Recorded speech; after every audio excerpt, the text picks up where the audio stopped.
There's a car selling in Japan right now for $7,000. Not $7,000 off. Not a down payment. $7,000 total. And it's electric. When the first photos leaked online, people thought it was fake. A rendering, some kind of concept car that would never actually get built. But then the orders started coming in. Thousands of them. And then something strange happened. Executives at Tesla's headquarters in California started paying attention. So did the leadership team at BYD in China. Because this wasn't just cheap, it was working. The car is called the MeBot, and the company that makes it, KG Motors, didn't exist in any meaningful way just 2 decades ago. No billion-dollar funding rounds. No celebrity CEO, just 2 friends in a garage in a small Japanese town whose names most people still don't know.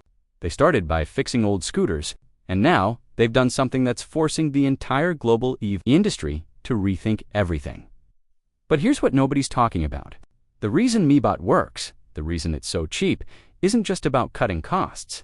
It's about a decision those 2 founders made years ago that everyone told them was stupid. A decision about batteries that seemed reckless at the time. And it's that same decision that might now be their biggest vulnerability. Because MeBot's success has triggered something. The giants are waking up. And what started as a feel-good story about an underdog disrupting the market is turning into something much more complicated. The thing about KG Motors is that it shouldn't exist. 20 years ago, 2 engineers in Japan, whose names the company still doesn't publicize, were repairing motorcycles and scooters in a garage. This wasn't a Silicon Valley garage startup with venture capital on standby. This was actual repair work. Broken chains, worn brake pads, the kind of work you do when you need money and have a skill. But they had this idea. They kept talking about it between jobs. What if you could build an electric vehicle that a normal person could actually afford? Not someday. Not when technology improved. Now, everyone said it was impossible. The battery costs alone would kill any chance of profitability. The big manufacturers had economies of scale that a 2-person operation could never match. And even if they somehow built something, who would trust it? Who buys a car from a company that doesn't even have a factory? They called the company KG Motors. Anyway, Keen and Green. It was almost naive, this belief that you could care about the environment and still make something accessible. That those 2 things didn't have to be in conflict. The first few years were brutal. They built electric scooters, small ones, the kind of thing that delivery drivers might use or someone commuting a short distance in the city. The scooters were cheap, but they worked. And slowly, very slowly, people started noticing. Not because of marketing. Because the things didn't break. Their first actual car was called the People's EV, a mini 2-seater that they sold for about $11,000. It had terrible range by today's standards. The interior was basic, but it was half the price of anything else electric on the market. And it actually ran. Some people bought it, not many, but enough, and the whole time. While Tesla was building the Model 3 for $45,000 and BYD was chasing premium markets with cars loaded with screens and sensors. KG Motors was doing something different. They were learning how to make batteries cheaper. This is where the story gets interesting. Because the decision they made about batteries is the reason MeBot exists. And it's also the reason the company might not survive the next 2 years. Most EV companies, including Tesla, use NMC batteries. Nickel, manganese, cobalt. High energy density, good range, expensive. And because cobalt is mined in difficult conditions, often with ethical concerns, the supply chain is complicated. KG Motors went a different direction. They developed their own version of LFP batteries. Lithium iron phosphate, it's older technology, heavier, lower energy density. But it's cheaper, safer, and it lasts longer. Here's the thing, nobody tells you about LFP batteries. They don't catch fire the way other lithium-ion batteries can. Thermal runaway, the thing that makes EV fires so dangerous, is almost non-existent with LFP chemistry. You can charge them more times before they degrade, and the materials are more abundant, but they're heavy, and they don't hold as much energy per kilogram, which means if you want range, you need a bigger, heavier battery, which makes the car heavier, which kills efficiency. So KG Motors made a choice. They said, what if we just don't try to compete on range? What if, instead of building a car that goes 300 miles on a single charge, we build one that goes 120 miles? What if we accept that this car is not for road trips? It's 4 cities. For people who drive 20 miles a day, for the majority of trips that most people actually take. And what if, by accepting that limitation, we can cut the battery size in half? Make the car lighter. Make it cheaper. Make it something a person working a normal job can actually buy. It sounded insane. Every car company was racing to add range, and KG Motors was intentionally building a car with less. But they had something else in mind. Something they hadn't told anyone yet. MeBot launched on a Tuesday morning in March. No big event. No live stream with a CEO on stage. Just a press release and a website where you could place an order. The images showed a tiny car, smaller than anything else on the road. A single seat, a digital display, compact enough to park in spaces that normal cars couldn't fit. It looked almost like a toy. And then people saw the price, $7,000. At first, there was skepticism. It had to be a scam or a typo or some kind of lease trick. But it wasn't. You could buy the MeBot outright for $7,000.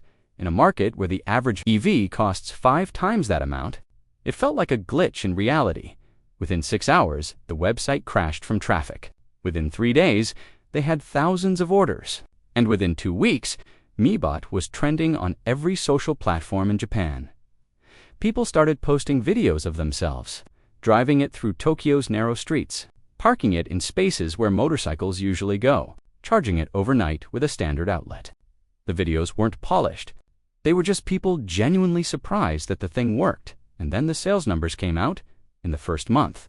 KG Motors sold more MeBots than they'd sold of every other vehicle they'd ever made, combined.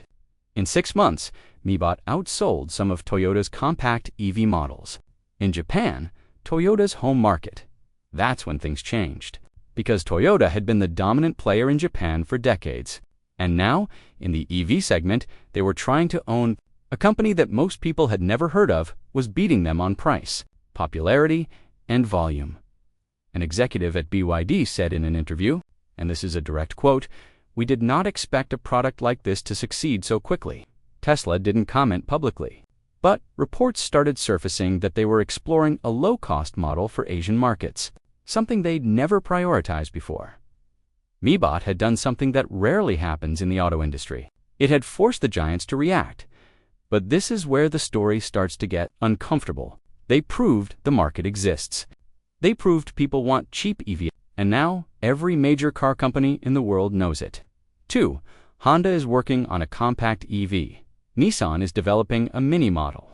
Suzuki and Daihatsu, companies that have been making affordable small cars in Japan for generations, are preparing to enter the electric space.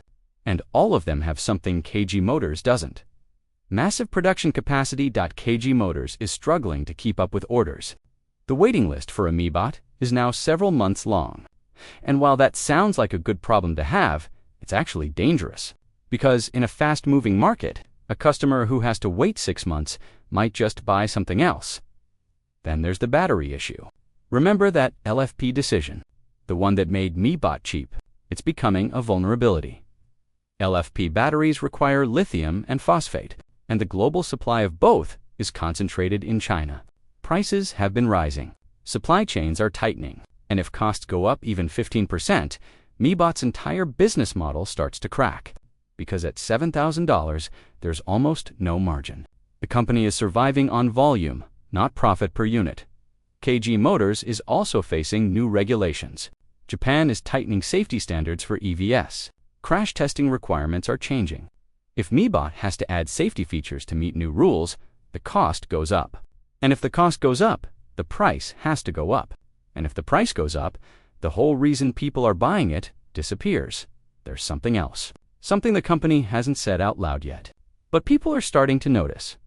MeBot is a single-seater, which means it's perfect for one very specific use case: solo urban commuting. But what happens when someone wants to bring a passenger? Or a child? Or groceries? You can't. The car doesn't have space. KG Motors has hinted they're working on a 2- or 3-seat version. But building that without destroying the price point is nearly impossible. A bigger car means a bigger battery, more materials, more weight, more cost. And suddenly you're not at $7,000 anymore. You're at $12,000 or $15,000. And at that price, You're competing with established brands that people already trust. So here's the question nobody's asking. Yet, did MeBot succeed because it was brilliant? Or because it found a temporary gap in the market that's about to close? Right now, MeBot is everywhere in Japan. You see them on the streets of Tokyo,